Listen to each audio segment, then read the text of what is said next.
우리 인생들은 많은 생각을 한다고 해요.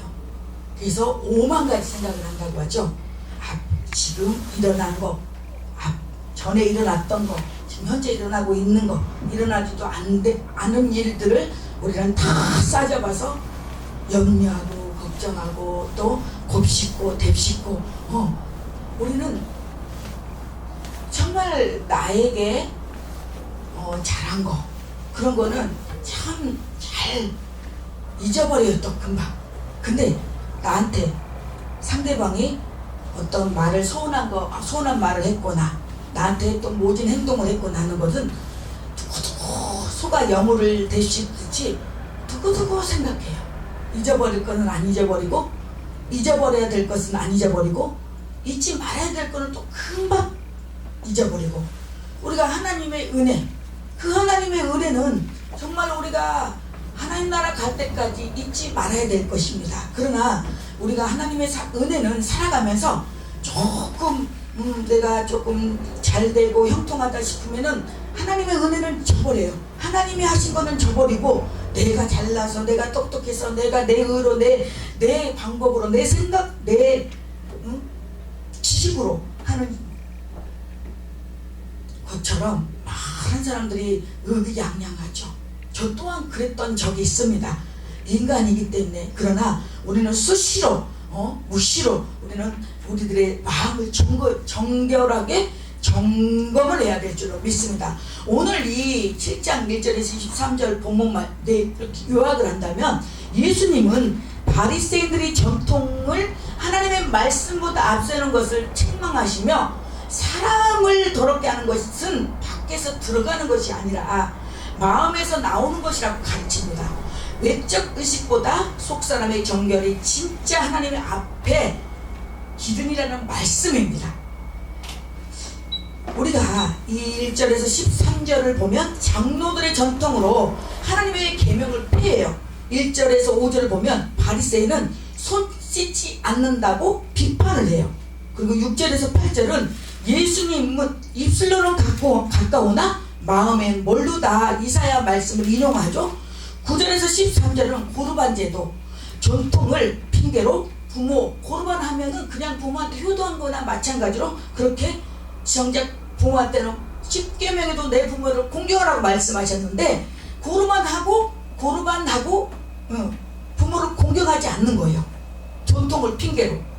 그리고 14절에서 23절은 진정한 부정함의 의미가 무엇인지, 14절에서 15절은 밖에서 들어가는 것이 사람을 더럽게 하지 못한다. 17절에서 19절은 예수님 기자들에게 부정음식에 대한 참된 의미를 해석하고, 20에서 23절은 더러운 것은 마음에서 나오는 악한 생각들이다 라고 말하고 있어요.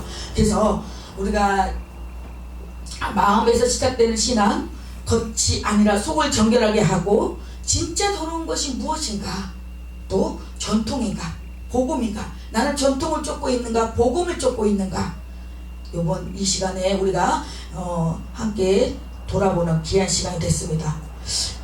인간은 종교의 형식에 빠지기 쉽습니다. 바리새인들은 장로들의 전통을 지키며 그것을 신앙의 중심으로 삼았는데, 문제는 전통을 지키느라 하나님의 계명을 버린 거예요. 그래서 우리는 말씀보다 앞서간 것은 우리는 점검해야 돼요. 저희 느헤미야 부흥사회도 규칙이 있어요. 규칙과, 그래서 저도 이 말씀을 준비하면서 그 규칙이 정말 하나님보다 앞서간 것인가, 하나님 나라를 세워가는데 정말 필요한 규칙인가, 하나님 앞에 기도하면서 묻고 또 묵상하면서 그렇게 말씀을 준비했습니다. 그러나 교회와 이 단체는, 또 더군다나 이 부흥사 단체는 갭이 달라요. 교회는 거룩한 무리들이 모인 몸, 에클레시아, 교회고, 이 부흥사들은, 부흥사 단체는 이 성도들을 넘어서 그 교회나 성도들을 우리가 말씀으로 개혁을 일으키고 말씀으로 부흥, 어떤 보여지는 숫자적인 부흥이 아니라 이 심령의 부흥, 생각의 부흥을 일으켜야 되는데, 이 부흥이라는 단어는 숫자적으로 많은 부흥을 10명에서 100명, 100명에서 1000명이 그게 아니라 우리의 가라앉았던, 우리들의 심령과 생각에 가라앉았던 어떤 이 전통들, 내가 갖고 있는 이 생각들, 이런 것들을, 고정관념을 깨고, 그런 것들을 깨고 부시고 해서 하나님의 말씀으로 집어넣어서 느헤미야처럼 영적 성벽을 재건해 주는 게 부흥사예요. 부흥사. 그래서 때로는 강한 말도 나가고, 사람을 기쁘게 하랴 하나님을 기쁘게 하라, 사람을 기쁘게 하면 하나님을 기쁘게 하지 못한다고 했어요. 근데 교회는 달라요. 교회는 어린 양들이 오기 때문에 아직 거듭나지 못하고 하나님을 모르고 예수님을 조차 모르는 아직 초신자들이 들어오는 거기 때문에, 거기다가 막 또 술 먹지 마, 담배 피지 마, 그러면은 시험 든단 말이에요.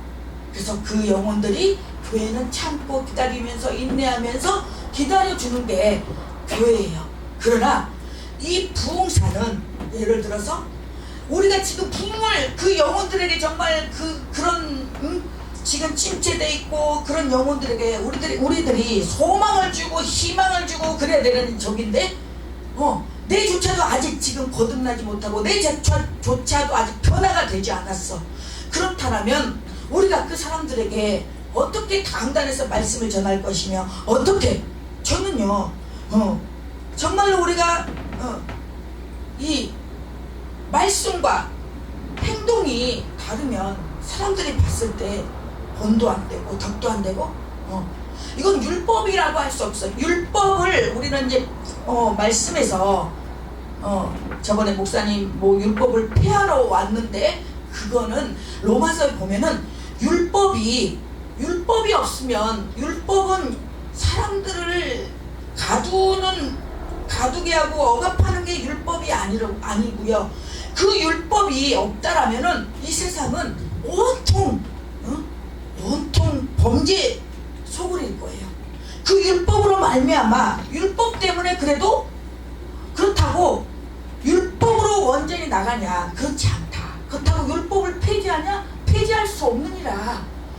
율법은 그래도 우리가 주님의 뜻대로 계명대로 살아가기에 율법도 필요하다. 그러나 너무 지나치게 율법대로 그렇게 간다라면 우리는 이 진리를 알지니 진리가 너희를 자유케 하리라는 이 자유복음에서 우리는 억압된다라는 거죠. 그래서 그런 것들을 우리가 잘 분별하고, 세상에서도 우리가 그런 것들을 잘 매치시켜서 우리가 돼야 될 줄로 믿습니다. 교회 안에서도 형식, 규례, 습관, 조직이 하나님보다 더 중요해질 때가 있습니다. 물론 있습니다. 저희 단체는 그래도 저희 교회도 그렇고, 저희 교회 지금 많이 우리는 느슨해진 거예요. 느슨한 거예요. 다른 데 가면요, 다른 단체나 어떤 데 보면요, 저도 이렇게 가서 보면은 굉장히 텃세 부리고, 일찍 들어온 사람, 늦게 온 사람, 처음 들어온 사람, 뭐 이제 들어온 사람 보면은 굉장히 텃세가 있어요. 세우는 것도, 설교 세우는 것도, 강단에 세우는 것도 조금 자기네들끼리 먼저 온 사람들끼리 끼리끼리 세우고요. 그런 것들을 저는 많이 봤어요. 그러나 저는 하나님께서 이 느헤미야 봉사회를 세울 때 그런 것들을 토대로 하나님께서 저에게 감동 주신 거는 사람 적다고 숫자 적다고 안 들어간다고 하지 말고, 또 설교 잘하고 조금 헌금 많이 낸다고 이 사람 팍팍 세우고, 또 이 사람은 또 조금 하니까는 안 세우고, 그렇게 하나님께서 하지 말라는 그런 골고루, 그래서 저희는 골고루 평등하게 저는 세워드립니다. 그럼에도 불구하고 우리가 이 규칙과 어떤 그런 부분에서 하나님보다 더 중요해질 때가 있을 때가 저도 감지 옵니다. 감지 오는데 저는 그때는 하나님 앞에 조용히 묻습니다. 하나님, 정말 제가 하는 이런 것들이 하나님 앞에 정당한가요? 하나님, 정말 바르게 가고 있나요? 똑바로 가고 있나요? 저는 그런 하나님의 사인과 하나님의 그런 승낙 가운데 이런 것들을 쭉 지켜보면서 규칙을 5년 동안 준비하면서 또 닫고 또 고칠 거 고치고 개혁할 건 개혁하고 그러고 왔는데, 여하튼간에 사역의 연륜, 직분의 체면, 단체 규정이 사랑과 복음보다 앞설 때 갈등이 생깁니다. 제가 우리 느헤미야 부흥사회 단체에서도 내가 단체에서 저는 느헤미야 부흥사회 대표회장이에요. 제가 이 대표회장이라는 것을 드러내고 나타내기 위해서 대표회장 호칭을 쓰라는 게 아니라, 이 부흥사 단체는 질서라는 게 있어요. 질서와 규칙이, 질서와 이런 회칙이 있는데, 이제 막 들어오신 이 회원들은 잘 몰라요. 그렇기 때문에 이런 것들을 저는 이제 기다려 주던가, 그분들이 이제 어느 정도 이제 저기 할 때까지 기다려 주던가, 아니면 그렇게 이제 기도하면서 이제 이렇게 나가는데, 때로는 내가 목사님이면 어떻고 대표회장이라고 하면 어때? 내가 너무 이거에 대해서 너무 민감한 거 아닌가? 그렇게 생각할 때가 있어요. 저라 왜 생각이 안 들겠습니까? 그런데 그러게 되면은 이 단체에 질서가 무너지고 완전히 이거는 없어요. 그냥 똑같이 그냥 이게 이렇게 뭐 니도 목사고 내도 목사인데, 응? 그렇게 나가면은요, 이 단체라는 게 어디 가서도 이게 기도원을 들어가도 이게 교회를 들어가도 이 부흥사 단체 이름이 있는데, 이거는 뭐 응? 질서도 없고 그러면은 이 단체에 이미지라는 게 있어요. 그렇기 때문에 그런 것들을 또 이렇게 하고, 또 새로운 신입 회원들 같은 경우에는 이게 대표회장의 권위가 떨어져요. 그래서 먼저 이제 우리 기존에 이제 먼저 들어오신 분들이 이제 모범을 보이고 그렇게 이제 하는데, 어찌됐든 간에 우리가 상대방을 세워주고 높여주고, 내가 꼭 대표회장 소리를 듣고 싶어서가 아니라 그런 것들 때문에, 그런데 또 그것을 잘 순종하고 따라오는 사람이 있는가 하면 그 몇 번 말해도 똑같이 또 하는 사람이 있어요. 그래서 그런 사람은 어떻게 해요? 한 번은 아주 정신이 확 아주 들도록 얘기를 합니다. 그러면 이제 각성하고 이제 고치는데, 여하튼 간에 예수님은 자유케 하는 복음을 주셨고, 요한복음 8장 32절에 인간은 자꾸 율법주의와 형식주의로 돌아가려고 해요. 누구나 마찬가지예요. 외일 것 없이 큰 교회 목사님이라고 안 그럴까요? 그래요. 다 작은 교회 목사님도 그렇고. 그러나 그것이 내가 하나님의 말씀에 섰냐, 이 단체를, 이 교회를 정말로 하나님의 뜻대로 세워가고자 하는 마음인지 아닌지, 그거는 하나님이 아신다 이거예요. 사무엘상 16장 7절에 사람은 애모를 보거니와 여호와는 중심을 보세요. 우리의 마음의 중심. 이사야 29장 17절에 입술로는 공경하되 마음은 하나님과 멀어지는 사람들이 얼마나 많아요. 말로는 그냥 입술로는 하나님을 경외하고 경배하고 하나님을 너무너무 사랑한다 하면서도 행동은 정말로 예수님을, 하나님을, 성령님을 사랑하는 행동과 동떨어진 행동을 해요. 예수님은 바로 이 이사야 말씀을 인용하시면서 바리새인들을 책망하셔요. 구약의 경고가 신약에서 성취되는데 14절에서 23절은 더러운 것은 밖이 아니라 마음에서 나온다고 말합니다. 사람을 더럽히는 것은 음식이나 손짓지 않은 같은 외적인 것이 아니에요. 그나마 많은 사람들이 외적인 행동 갖고 판단을 하고 정죄를 해요. 근데 보여지는 것이 다가 아니에요. 보여지는 것이 우리가 많은 사람들이 보여지는 것 갖고 저 사람 판단하고 비판하고 정죄하는데, 그 사람과 대화를 해보고 그 사람과 사귀어보고 그 사람의 내면을 안다면 정말 우리가 생각한 거하고 너무나 달라요. 그렇기 때문에 우리는 이 입술로 정말 함부로 판단해서 함부로 판단하고 정죄해서는 아니 될 줄로 믿습니다. 예수님은 속에서 사람의 마음에서 나오는 것을 밝히셔요. 마음에서 나오는 12가지 죄가 나오는데, 악한 생각, 음란, 악한 생각, 고, 음란, 도둑질, 살인, 간음, 탐욕, 악독, 속임, 음탕과 질투와 비방과 교만과 우매함이, 이 12가지 이 악이, 이 모든 악한 것이 다 속에서 나와서 사람을 더럽게 한다고요. 그래서 우리가 나는 정말 어떤 생각을 하고 있는가, 어떤 생각을 하고 있는가, 건강한 생각을 하고 있는가, 음해, 도둑질, 살인, 간음, 탐욕, 악독, 속임, 음탕, 질투, 비방, 교만, 우매와, 우리가 살아가면서 많은 목회자들이, 성도들이 무너지는 분야가 어딘 줄 아십니까? 음란입니다. 음란. 왜냐하면 이 음란은요,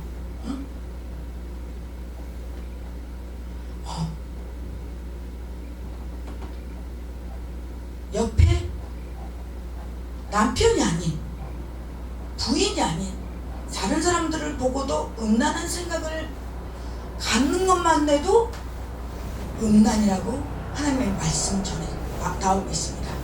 그러나 이 음란이라는 게요, 내가 저 사람 이뻐, 너무 잘생겼어, 정말 참 괜찮아, 그런 생각에서부터 이 음란은 생각에서 또 자라서 점진적으로 저 사람하고 같이 참 괜찮아, 밥 먹고 싶어, 차도 한번 마시고 싶어, 또 한번 놀러 가고 싶어, 여행도 한번 가고 싶어, 그래, 또 같이 지내고 싶어, 같이 함께 있고 싶어. 그렇게 해서 이 생각을 차츰 이 음란의 영이 차츰 틈을 타서 우리의 생각을 장악해서 그 생각을 갖고 있는 생각을 이제는 행동으로 옮긴다는 말이에요. 근데 그거 아십니까? 이 음란의 영은요, 회개를 해더라도요 반드시 죄의 대가를 치른다라는 거, 그거는 우리는 정말 망각해서는 안 됩니다. 그래서 모든 성도들이, 주의 종들이 무너지는 분야가 이 음란에서 무너집니다. 외울 거 없습니다. 나는 절대 그럴 일 없어. 절대 없습니다. 그래서 항상 우리는 말씀으로 무장하지 않고 그 달콤한 그 순간 때문에 평생 정말 그 혹독한 그 대가를 치른다면 우리는 진짜로 굉장히 조심해야 돼요. 정말. 그리고 여기서 보면 가장 많이 하는 게 질투, 또 남을 비방하고, 이런 것들이 이 12가지 속에 정말 생각해 봤어요. 나는 이 12가지 속에 내가 안 거친 게 있었나? 응? 참 이렇게 참 무지하고 우매한 우리 인생들을 예수님께서, 하나님께서, 성령께서 때때마다 때를 따라 돕는 은혜를 주셔서 이렇게 여기까지 오게 하신 주님을 우리는 어찌 찬양 안 할 수 있겠습니까? 응? 우리는 말씀 속에서 우리가 살아가지 않는다면 말씀과 기도로 거룩해진다고 했습니다. 말씀과 기도로 거룩해지지 않으면 누구나 외올 것 없이 이런 12가지 악의 구렁텅이에 유혹에 빠져들 수 있다는 거 우리는 인지하시고, 우리는 교회의 문제, 가정의 문제, 지금 단체 안의 갈등은 서로 마음의 문제예요.